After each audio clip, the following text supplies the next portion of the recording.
Hello and welcome to The Y Word, the podcast that gets under the skin of entrepreneurs, business people, and basically anyone who makes things happen and asks why they do what they do. My name's Ian Hawkins, and in this episode you will hear... In LA specifically, there's a big difference between the online guys and the stand-up guys, and it's a big divide. And now all the stand-up guys have to go online, and they're kind of having to ask for help from these kids who they've been quite snooty to in the clubs because of their online presence. That's the internet. You have to make a lot of guff to get that one diamond that shines through. That's just the nature of it.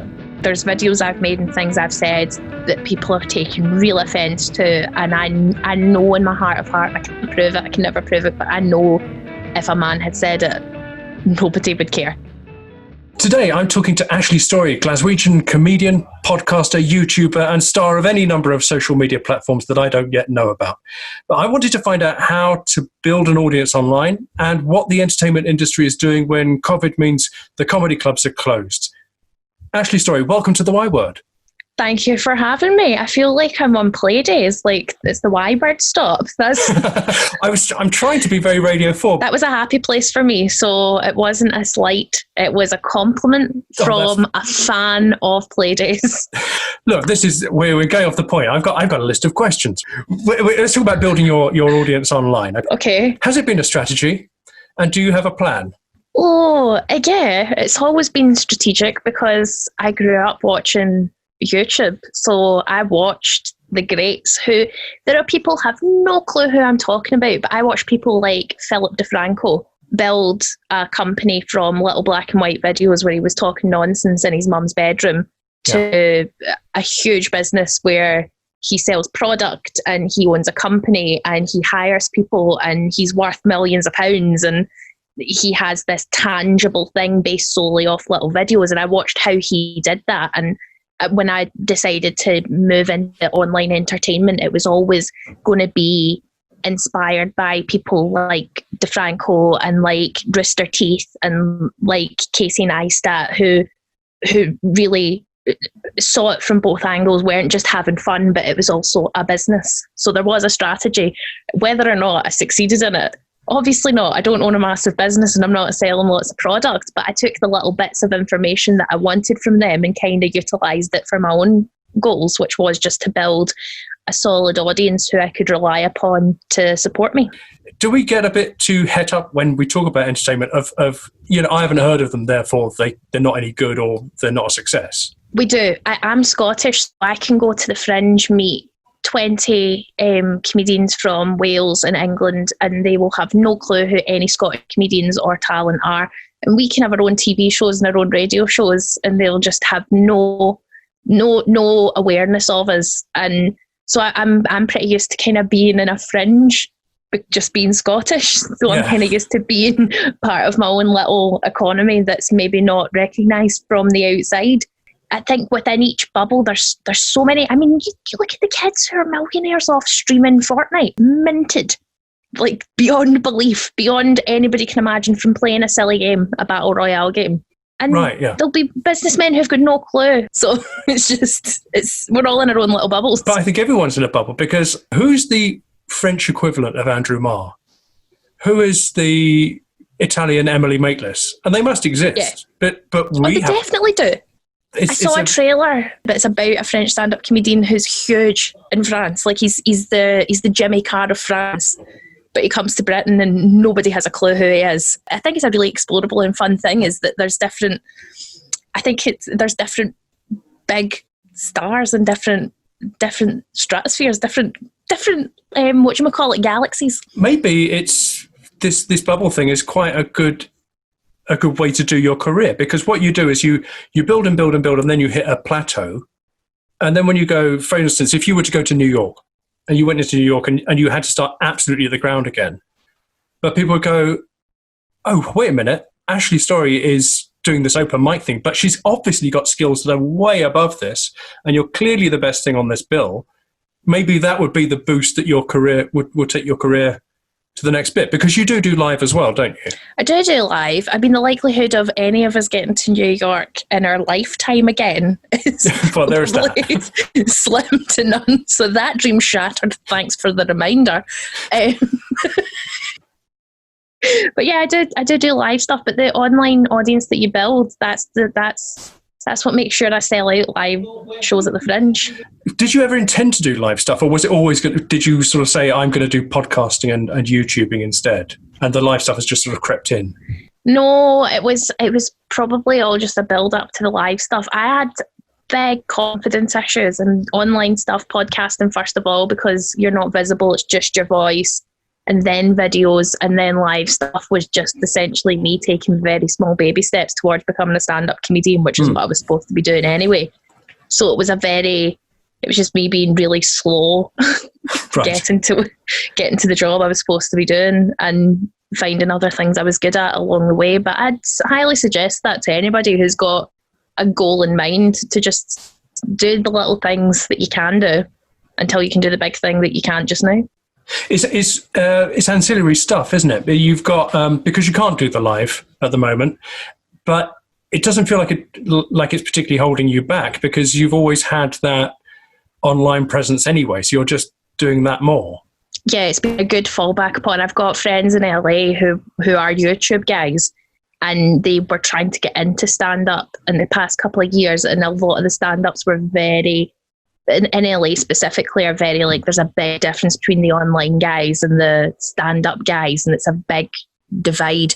And now all the stand-up guys have to go online, and they're kind of having to ask for help from these kids who they've been quite snooty to in the clubs because of their online presence.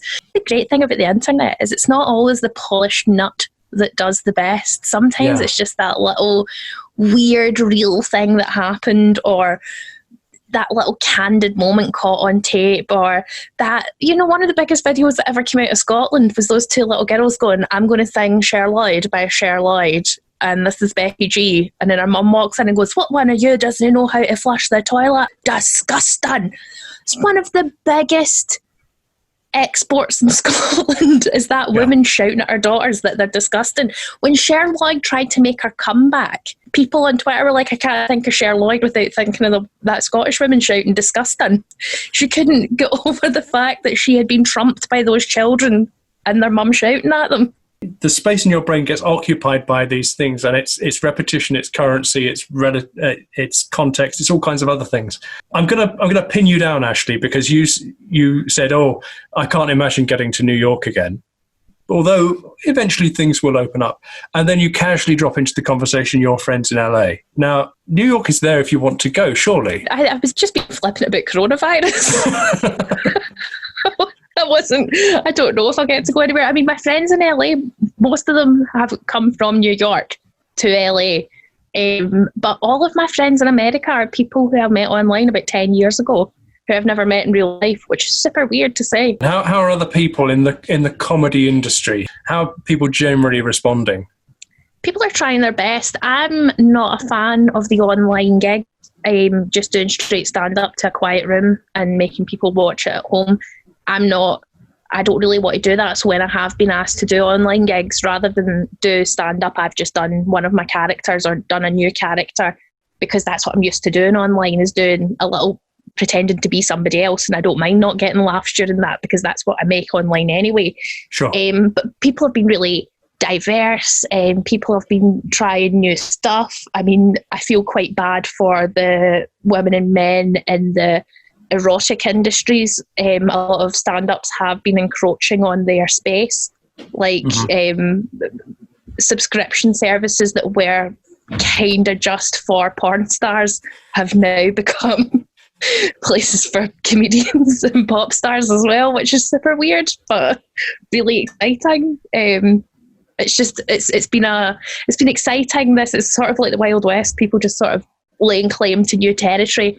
Comedians who've never done it going on Twitch, streaming their computer games, succeeding and failing, people starting new podcasts. It's become this sort of necessity breeding ground of, we have to do something. So, and that doesn't necessarily turn out the best work, but you don't make your best work unless you made a load of rubbish beforehand. So that's the internet. You have to make a lot of guff to get that one diamond that shines through. That's just the nature of it. When you say about not being able to do stand-up to a quiet room, it's because stand-up really is that relationship you have with an audience, isn't it? And a character kind of exists in and of themselves. They don't need that feedback. They're telling their own truth, whether it's funny or not. I salute the men and women who are attempting to do stand-up gigs where it's just them doing stand-up comedy. But when I watch it, it makes my tummy hurt. There's no back and forth. And also your pace gets completely thrown off because you base your pace off of how much time you've got left. And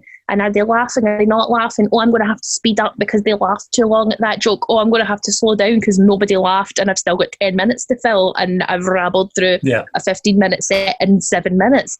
So it's all of that goes and it becomes very stale and weird, and it's not that it's wrong. There are people who really enjoy it, but for me personally, it takes away what makes live comedy great, and it's the liveness of it. Do you think it's easier for women to do character comedy than it is to do stand-up? I think it's more comfortable for women to do character comedy than it is for them to do stand-up, because stand-up has traditionally been a masculine role, whereas character comedy on television and mainstream media in the 90s and 80s specifically was more a female-orientated place, with French and Saunders dominating the field particularly. Mm-hmm. So I think it's psychologically easier for a woman to do a character because that feels more in her lane than doing stand-up comedy. But stand-up comedy is piss easy if you're honest. I was going to say, it is quite an exposing thing to do, stand-up, isn't it? Whereas character can be a barrier. Yeah. Characters, I find doing a character the easiest, funniest. It's more like playing for me. It's just like play out. It's like being a kid. That's all it is. It's putting on a wig and going, oh, I've got a funny voice and this is where I live and I've got a house and these are my shoes. And just doing, like, that's what I did when I was from birth until I was like 20. So it's not weird for me. Stand-up comedy is like, you go on a stage, you present your inside core. If it's good stand-up, you go, this is me. Do you like this? And if you like it, then you keep going, oh, this is more of me. And if they don't like it, you go, let me show you this other part of me. What about that? Do you like that?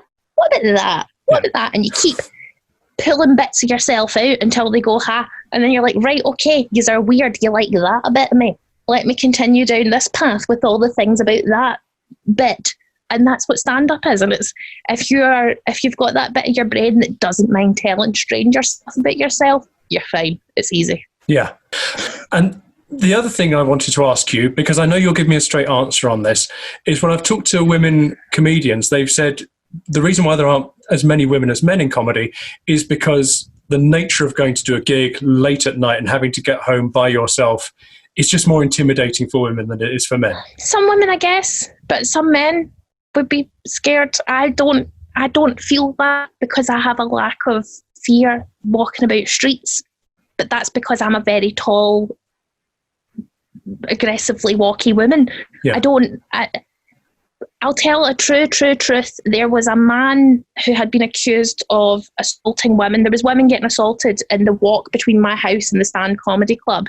And the police had posted a picture of what the man looked like. And I thought I saw him, so I decided to follow this man about the streets after my gig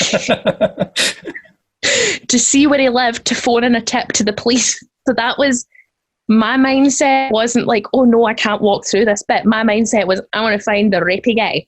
But I think that there's less women comedy, not because I think saying it's logistics of going back and forth, and I think that's a bit minimizing of the real reason. I think there's a million different reasons why there's not women in stand-up. The people who run stand-up, there's the older people who run stand-up, there's an inherent sexism that they've got built into them, that they've had built into them for years, that makes it difficult for a woman to be in stand-up. There's the fact that people still say things like, oh, you're funny for a girl, or I usually don't like women, which is such a weird thing to me to say. Like that's a psychological thing that's built into hundreds of thousands of people. And you can't fix that. You can't change that. So you just have to keep ploughing on. That's probably a reason. I mean, there must be women who've come off stage and had somebody say, oh, I wasn't going to laugh because you were a girl, but then you won me over. And so why bother? Because I'm already fighting a losing battle if I'm having to win you over because of my genre. So there's a million things. I think just saying, no, it's the buses is a bit...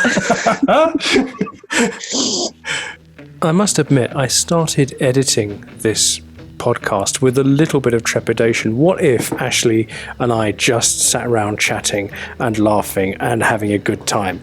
Great for us, but not really very good value for you as a listener. But what have we talked about? We've talked about finding a market. We've talked about finding a niche. We've talked about gender disparity in an industry. We've talked about entrepreneurialism. We've talked about international differences and how people are still trying to make a living during the COVID epidemic. So I feel like if you are blinded by the idea that Ashley's a comedian and therefore is what she says is trivial, then fine. You can switch off now because it's not going to be any use to you. But if you remember that she's an entrepreneur and making a living and paying her bills through her own creative output, then I think that's as valid as somebody that does anything in the creative industries. If you think that stand-up is something you could do, well then go ahead. There's a really low barrier to entry, but you've got to admit, it's a really tough market. It's even tougher if you're going to start making financial demands and making it your actual career. So I think Ashley deserves all the respect you would give to any entrepreneur that's working under those conditions. What struck me, though, was that we were talking about the live comedy circuit being maybe a hostile place towards women, and therefore it's more comfortable to do work online. But the online world hasn't exactly been a haven for feminism either. And I wanted to put it to Ashley that maybe the online world is at least as hostile, if not more so, than the live comedy circuit. So I wonder whether you find the online world, as well as being supportive, sometimes a less friendly place. The online world is hideous. I've been in gigs where men have screamed at a comedian they didn't like and got upset and been dragged out, and then the shame of embarrassment from being seen screaming at a comedian they didn't like has made them leave, and they've been like, oh, I can't believe I got that worked up over a joke or whatever.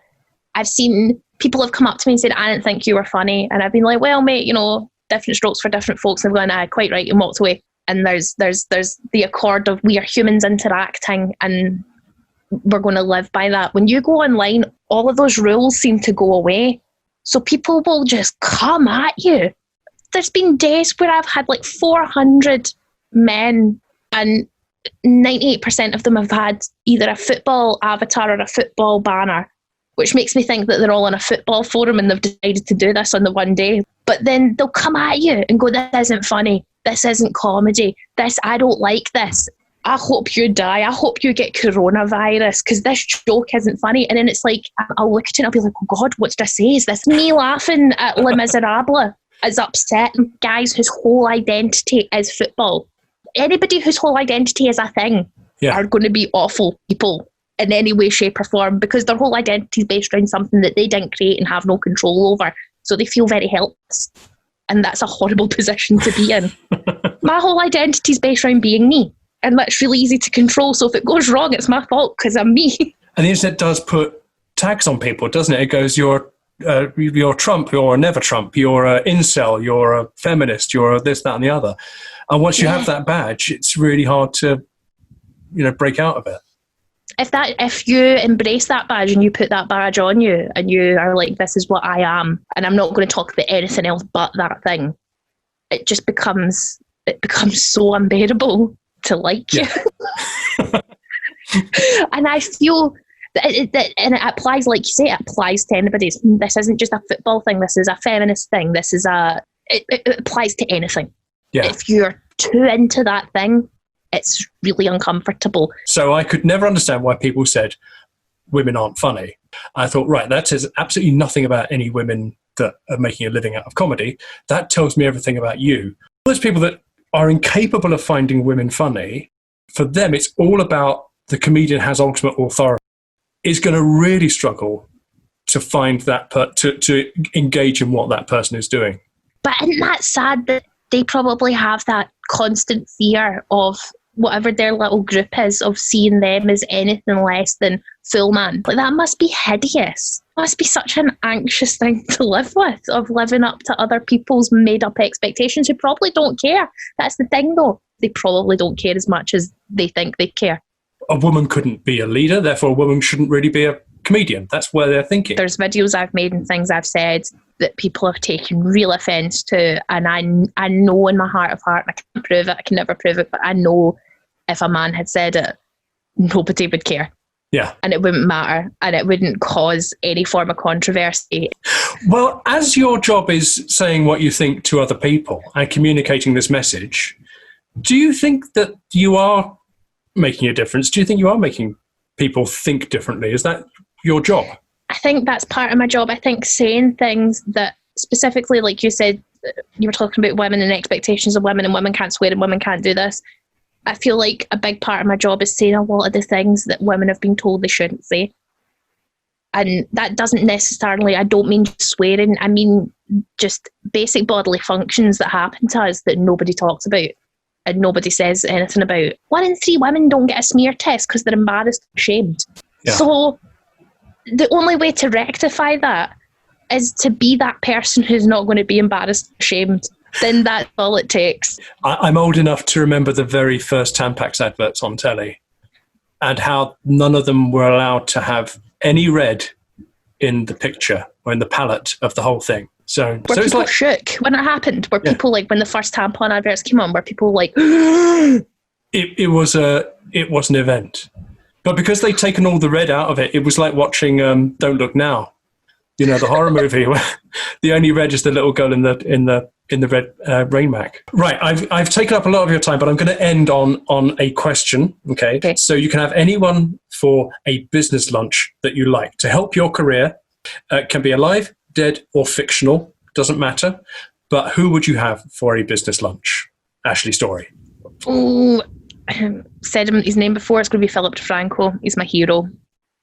He is my online hero, and I think what he's done in terms of his business is phenomenal. Yeah.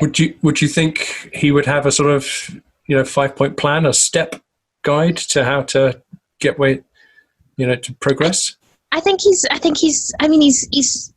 sold companies and bought companies. He's bought himself out of a weird tie-up with Discovery. He's battled on the online business front.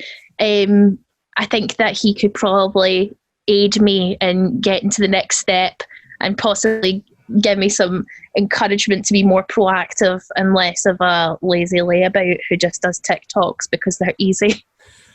Ashley Storrie, thank you so much for your time. Well, thank you so much for having me. It was very nice to do something other than sit in my bed and take pictures of myself, so appreciated. Thanks to Ashley Storrie. If you'd like to find out more about her, you'll find links to all of her stuff in the show notes, and that's also where you'll find the Y Words contact details. So if you know of a great guest waiting to join us on the show, put them in touch. From me, Ian Hawkins, have a great time. Till next time.